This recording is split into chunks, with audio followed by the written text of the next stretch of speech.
noches y bienvenidos a Sala de Prensa de Noticias Caracol Ahora.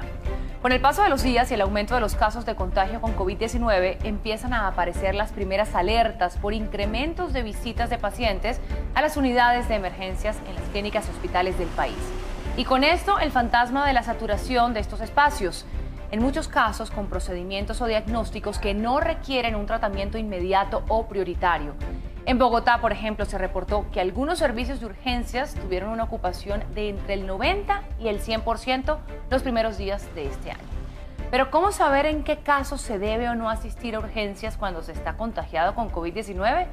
Para hablar de esto, está con nosotros el doctor Fabián Rosas, especialista en medicina de emergencias, gerencia integral de servicios de salud y presidente de la Asociación Colombiana de Especialistas en Urgencias. Bienvenido, doctor. Hola, Andreina, ¿qué tal? Buenas noches a todos. Buenas noches a usted. Bueno, ¿cuál es la situación actual en las unidades de urgencias del país?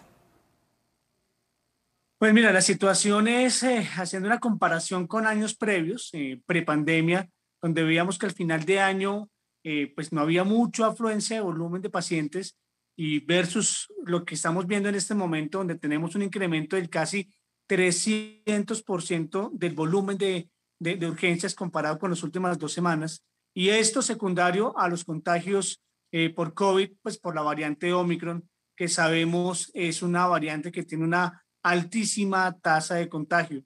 ¿Qué pasa? Que estamos viendo un colapso en los servicios de urgencias por la gran demanda de pacientes que van a urgencias por síntomas leves y para la toma de la prueba de la PCR para poder ir confirmar o descartar que están contagiados por el virus. Pero esto está conllevando a grandes problemas de salud pública también, porque es tanta la demanda que los hospitales en los servicios de urgencias no dan abasto, porque ya el talento humano es insuficiente para la alta demanda y por ende también el recurso y los insumos también están siendo insuficientes. Bueno, para hacer un poco esta radiografía de cómo está la situación en este momento, ¿cuáles son esas ciudades en donde el panorama está más crítico?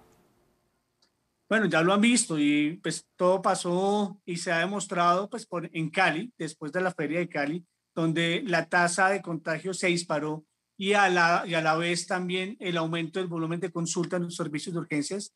Sigue Bogotá, que también tiene una altísima tasa como bien lo decías al principio, con una tasa de ocupación cercanas al 100% y en muchos de ellos más del 100%. Medellín, Barranquilla, Bucaramanga, que son las principales ciudades donde se ha demostrado que hay una altísima tasa de contagio y los servicios de urgencia están colapsados. ¿Cuándo alertarnos? Si sentimos qué síntomas debemos alertarnos e ir a un hospital. Mira, doy pues esta pregunta da pie a que tengamos una responsabilidad compartida, no solamente desde el sector salud, sino también desde las aseguradoras, desde las EPS, de poder darle y brindarle la oportunidad a sus aseguradores de tener valga la redundancia, la oportunidad de poderlos llamar y tomar la muestra, ¿sí? Y que eviten de pronto el ingreso por los servicios de urgencias y colapsarlos. Debemos tener en cuenta esos síntomas claros o de alerta, que son fiebre persistente, más de 38 grados durante más de 3 días, que no ceda la fiebre, que tenga dificultad respiratoria, dada porque aumenta mi frecuencia respiratoria, tengo coloración azulada alrededor de la boca o los dedos, o que se me hundan las costillas al respirar. Si tengo la oportunidad de tener un pulsoxímetro, que este valor sea menor a 90, todos esos son signos de alerta por los cuales tendría que consultar a un servicio de urgencias. Si tengo síntomas leves como dolor de garganta, rinorrea, dolor de cabeza, fiebre que se controla fácilmente con medicamentos, podría llamar a mi asegurador para que me tomen la prueba en casa y aislarme durante 10 días. Perfecto, pero hay personas que de pronto no pueden aislarse porque tienen que ir al trabajo y sus empleadores no les permiten ausentarse sin una excusa médica que de pronto tendría que obtener yendo a los servicios de médicos. Entonces, en ese caso, ¿qué puede hacer una persona? Pues como lo vimos en el pico anterior, se fortaleció muchísimo toda la parte de teleconsulta. Entonces esa es la oportunidad de volver a retomar esa estrategia que fue muy ganadora, para poder evitar que los servicios de urgencia se colapsen para la expedición de una incapacidad con síntomas leves. Entonces, es poder darle la oportunidad a las personas que realmente están muy graves para no retrasar su tratamiento y evitar así desenlaces fatales. Entonces, también es un llamado a las aseguradoras, a las IPS también que cuentan con este servicio de teleconsulta, de poder dar esta oportunidad a las personas para poder expedir su incapacidad. Perfecto. Bueno, hablamos de los signos de alerta para asistir a una urgencia. Ahora también me hablaba de aquellos síntomas que en casa podrían tener un manejo. Pero, por ejemplo, empiezo a tener esta primera sintomatología. Me aíslo. ¿Cuándo en ese trasegar, digamos, yo debo decir, no, ya esto están pasándose los días, ya es muy persistente? ¿Cuándo ya ahí debo alertarme? Sí, Andreina, es muy importante tener muy claro y depende también de los factores de riesgo que tenga como paciente, hipertensos, diabéticos, pacientes renales crónicos que están en hemodiálisis o que estén inmunosuprimidos por cualquier causa, o aquellos que tengan, como bien lo repetí anteriormente, fiebre persistente que no mejora con medicamentos, dificultad respiratoria, ¿sí? O saturaciones bajas por debajo del 90%. En cualquier momento que yo tenga esos signos, de una vez voy y consulto a un servicio de urgencias para poder hacerme los exámenes pertinentes y poder identificar si tengo alguna condición crítica que amerite una hospitalización. Doctor Rosas, también hemos visto que hay bastante congestión en las filas de las personas que se están buscando hacer una prueba para determinar si tienen o no COVID. De pronto tienen alguna sintomatología no tan fuerte, sin embargo, quieren descartarlo de una vez. ¿Cuándo sí y cuándo no se recomienda ir a hacer una prueba? En estos momentos, cuando no puedo identificar claramente si lo que tengo es una gripa común o lo que tengo es un COVID, lo ideal es poder tomarme la PCR. Lo ideal es ¿cómo?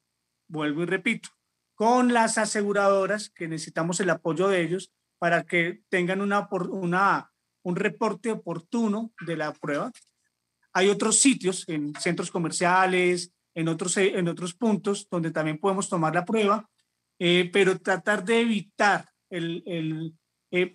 solamente por la prueba, por la incapacidad, evitar ir a los centros de instituciones de salud, porque podemos colapsar y así evitar la atención oportuna de pacientes que sí lo pueden necesitar. Y además teniendo en cuenta, Andreina, que también tenemos un aumento de patologías no COVID, enfermedades cerebrovasculares, cardiovasculares, accidentes de tránsito por la época. Entonces también tenemos colapso del servicio de urgencias por este tipo de patologías. Hablemos un poco más de eso. En este momento los hospitales están de cierta forma con amenaza de colapso en algunos casos, algunos ya un poco colapsados, pero además de COVID, ¿qué otras patologías o qué otras condiciones están ejerciendo esa presión?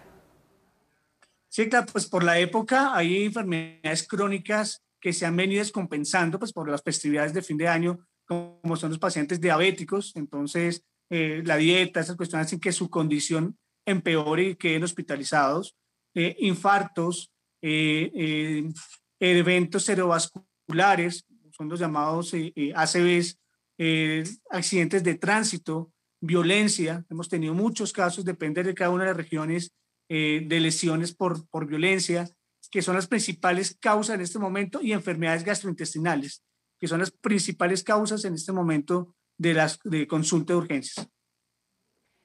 Hay muchas personas que retrasaron operaciones e intervenciones que tenían que haberse hecho por el tema del COVID. En algún momento, porque el mismo sistema de salud pidió o mejor dicho, le cerró la puerta para que se pudieran hacer esas intervenciones para que las unidades de cuidado intensivo estuviesen disponibles para los pacientes COVID que se complicaban. Después se abrió un momento esa puerta, pero nuevamente vemos que hay como se le pide a los pacientes cierta cautela, contención en no ir si las condiciones no están agravadas. Sin embargo, ya tenemos varios meses, años ya, casi 2 años, en esta intermitencia de la prestación del servicio para otras condiciones importantes. ¿A usted qué le diría a una persona hoy que tiene que hacerse una intervención tal vez no urgente, pero sí importante? ¿Debería ir o hasta cuándo cree usted que debería esperar? Sí, deberían ir. En este momento las instituciones de salud tienen unos protocolos muy estrictos y muy claros para proteger a los pacientes y poder determinar si tiene COVID o no previamente a la cirugía. Y esos protocolos ya están muy diseminados por todas las instituciones de salud, también con lineamientos internacionales y lineamientos del Ministerio de Salud. Entonces, en este momento, las salas de cirugía están abiertas, no están cerradas, están disponibles para la atención de cirugías urgentes y no urgentes, cirugías programadas. Entonces, la recomendación es de seguir las indicaciones de su grupo médico, pero y es claro determinar que las salas de cirugía en este momento no están cerradas. Hablemos un poco de Omicron, que digamos que es el rey de los titulares por estos días y le adjudicamos en gran medida el repunte de casos a nivel mundial, no solamente en Colombia. ¿Esta variante tiene alguna sintomatología particular o se asemeja, digamos, a las demás variantes que ya conocemos? Pues por su misma estructura anatómica, valga decirlo, biológica, pues va a compartir unos síntomas similares a las anteriores variantes. Pero esta variante, aunque es mucho más contagiosa, y es más, en algunos autores y descripciones científicas han descrito que es inclusive el virus más contagioso, más que el sarampión, pero tiene una baja letalidad. Son síntomas leves, dados o se pueden asemejar a una gripe común. Dolor de garganta, rinorrea, congestión ocular, congestión nasal, cefalea, fiebre y no más.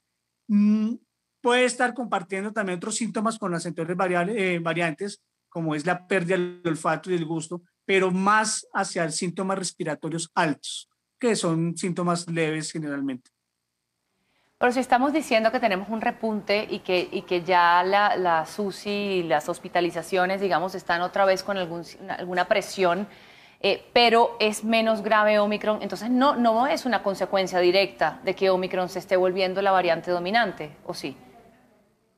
Claro, la variante dominante en este momento es Omicron. ¿Qué pasa? Que el colapso con respecto al pico anterior, donde el colapso y los indicadores de la pandemia están enfocados hacia las unidades de cuidado intensivo, este pico también cambió y no está enfocado tanto en unidades de cuidado intensivo porque pues, son manifestaciones leves de la enfermedad, sino está enfocado en la atención prehospitalaria y en la atención de urgencias por síntomas leves. Entonces creo que así como también hubo una mutación del virus hacia la variante Omicron, nosotros como respuesta en salud también tenemos que mutar y migrar hacia una capacidad de respuesta, ya no en las unidades de cuidado intensivo, sino en los servicios de urgencias y evitar también que los pacientes lleguen a urgencias teniendo unas barreras de contención, siempre manteniendo la seguridad y de la atención del paciente para que colapsen los servicios de urgencia. Entonces creo que también debemos migrar hacia ese punto.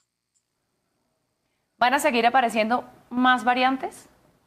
Sí, claro que sí, durante mucho tiempo. Es más, acabo de leer un artículo donde ya hay una manifestación de una nueva variante en Francia.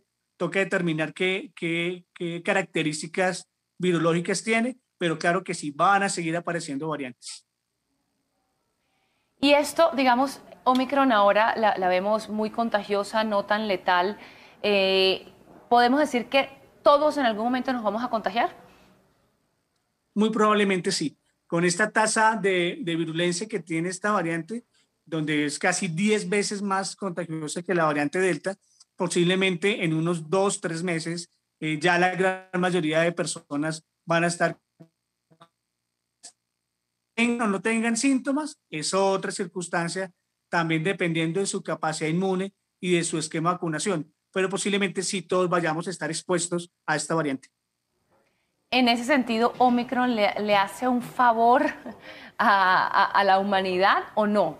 Teniendo en cuenta que, digamos, si todos nos contagiamos de alguna manera, no sé si el tema, lo de la inmunidad de rebaño sigue siendo un un concepto válido porque entendemos que esta enfermedad va cambiando, pero pues si todo el mundo se va a contagiar, ¿se obtendría esa inmunidad de rebaño o no?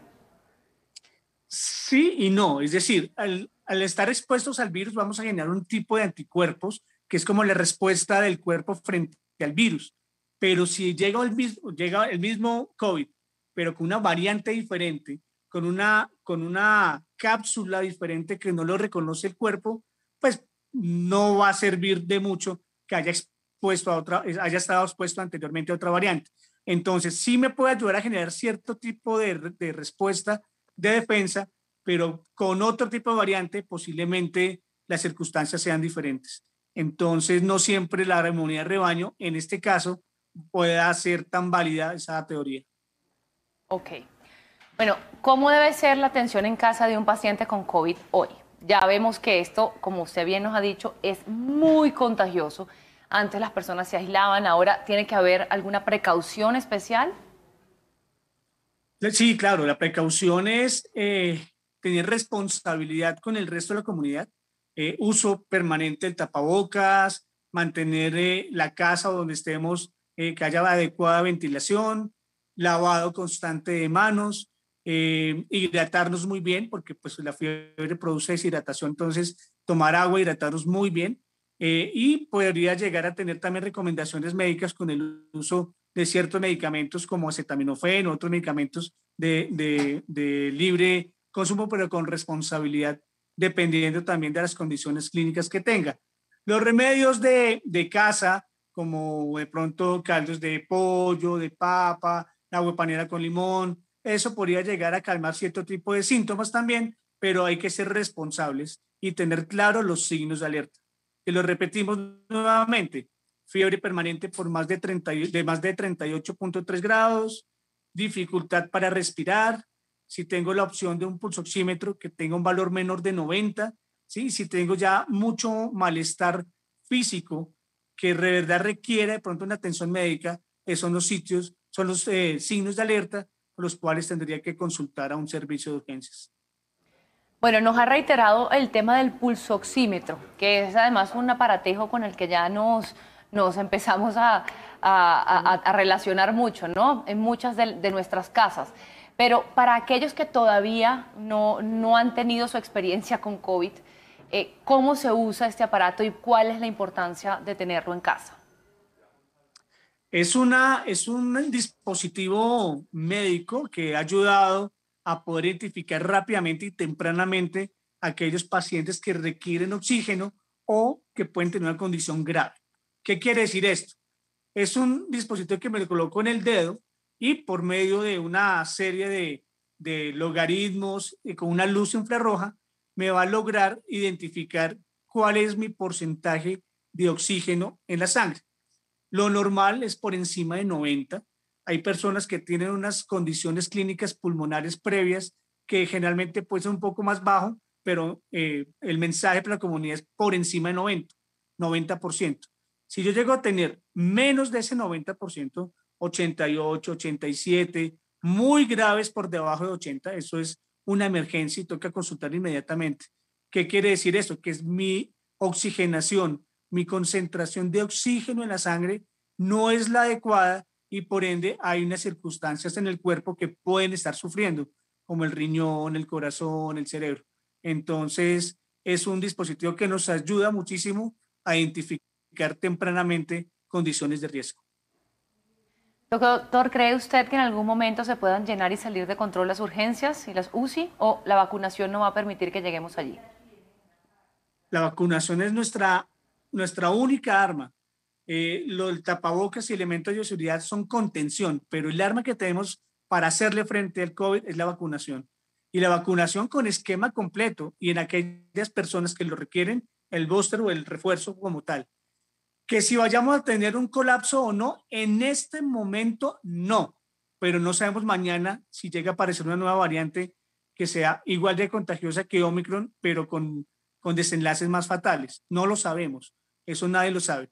Pero lo importante es tener unos planes de contingencia claros, generar unos sistemas de alerta tempranos, no solamente para las unidades de cuidado intensivo, sino para los servicios de urgencias y a nivel de salud pública, para que cuando tengamos esos niveles o esta interpretación de sistemas de alerta, pasar de uno al otro automáticamente hace que todo el sistema hospitalario también cambie. Entonces podemos expandirnos en infraestructura, expandirnos en talento humano, generar cierre de unos servicios o no, dependiendo del sistema de alerta que tengamos. Pero es importante estar preparados. Doctor Rosas, veíamos hoy, hay un nuevo estudio en Israel que recomienda una cuarta dosis. Y muchos nos preguntamos, bueno, ¿cuántas dosis vamos a necesitar? Para esto no hay una pregunta en este momento, pero creería que, pues no sé si hay otras enfermedades que unos dicen, bueno, lo vacunan una vez y ya obtuvo, digamos, la protección de por vida. ¿Cuántas vacunas vamos a necesitar contra el COVID-19? No lo sabemos. No lo sabemos y eso depende de la rapidez con que mute el virus y depende de la virulencia como tal. Los estudios de la vacunación en COVID, pues digamos que hasta ahora están dando frutos, pero todavía falta mucho camino por recorrer para poder determinar el genoma del virus como tal y las condiciones que puedan llegar a que este virus mute. Hasta que no tengamos todo ese conocimiento, podamos llegar a tener una vacuna única, pero todavía falta tiempo y creo que si vayamos a recurrir a dosis múltiples de refuerzos, posiblemente sí. Bueno, doctor, yo creo que usted no se va a aventurar a responderme esto, pero para terminar, igual le lanzo la pregunta. ¿Cuándo se termina la pandemia?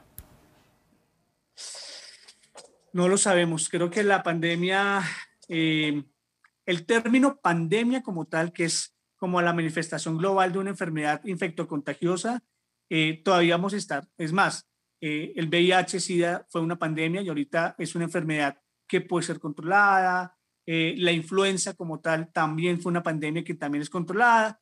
Yo creo que vamos a ir para allá en el hecho de que el virus del COVID también va a generar una enfermedad de muchos, muchos, muchos años, pero que puede llegar a controlarse. Entonces, en ese momento deja de ser una pandemia para convertirse en una enfermedad endémica, es decir, que está constante en el entorno todo el tiempo. Doctor Fabián Rosas, muchas gracias por acompañarnos aquí en Sala de Prensa. No, Andreina, muchas gracias a ustedes. Espero haber resuelto dudas y si no haber generado más, pero para que entre todos como equipo logremos resolverlas y por favor cuídense. Así será. Todos a cuidarnos y a vacunarnos. Gracias, doctor. Ok. Así terminamos Sala de Prensa. Por supuesto, deben quedarse conectados con toda la programación de Noticias Caracol ahora. Que tengan una muy feliz noche. Hasta luego.